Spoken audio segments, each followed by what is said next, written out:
Well, alcohol relating to the food service industry goes back to Prohibition. The 18th Amendment was Prohibition, the 21st Amendment repealed Prohibition. Things were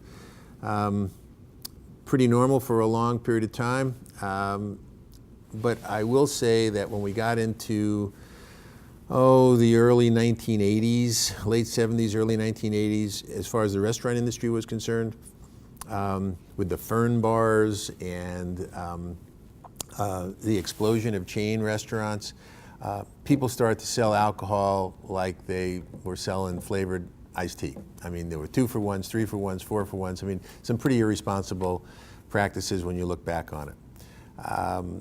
Today, I can't think of an industry that is more mindful of its ability to do the wrong thing as well as its obligation to do the right thing.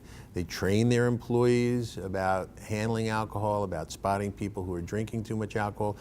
A lot of times people come into a restaurant and they've already had too much to drink.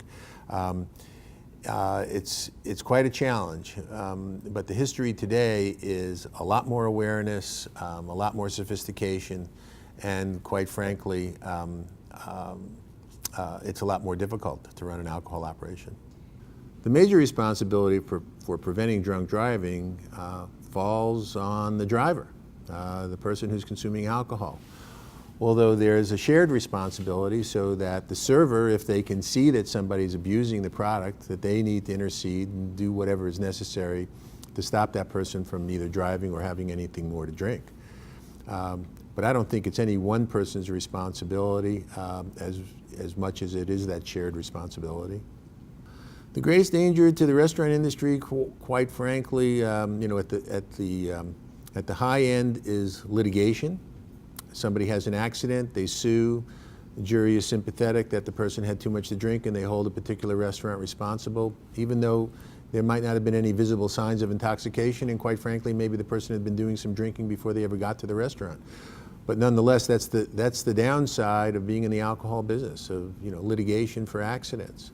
Then there's also the fact that alcohol has been somewhat demonized, certainly more than other products in society, and so the next problem is taxation, that if people are looking for revenue, an easy place to go for it is either tobacco or alcohol, because those are two products that nobody will object to, at least not very, very much, if they're taxed, and if they're taxed highly.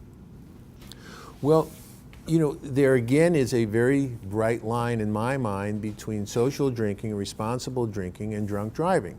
And you can say, well, it's at a 0.08 level or it's at a 0.10 level. But if you look at the statistics, most of the drunk driving accidents happen at much higher levels. And I think that the restaurant industry has an obligation to educate the public if they're concerned about being castigated by the public or having legislators believe that the public will support them if they attack alcohol, that they have an obligation to tell the public what the facts are and get the public to understand the difference between responsible drinking and to not drink too much. When the message changed from friends don't let friends drive drunk to a message that said don't drink and drive, which would presume don't drink anything and drive, we made a shift. And I think the restaurant industry was afraid to push back against that shift. But we should have been able to say to people that you can drink and drive responsibly.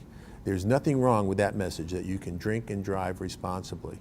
And yet, the industry, quite frankly, is afraid to make that case because we've lost so much ground with the public. If restaurateurs want to know more about what's going on in that area, they can go to abionline.org. That's the American Beverage Institute.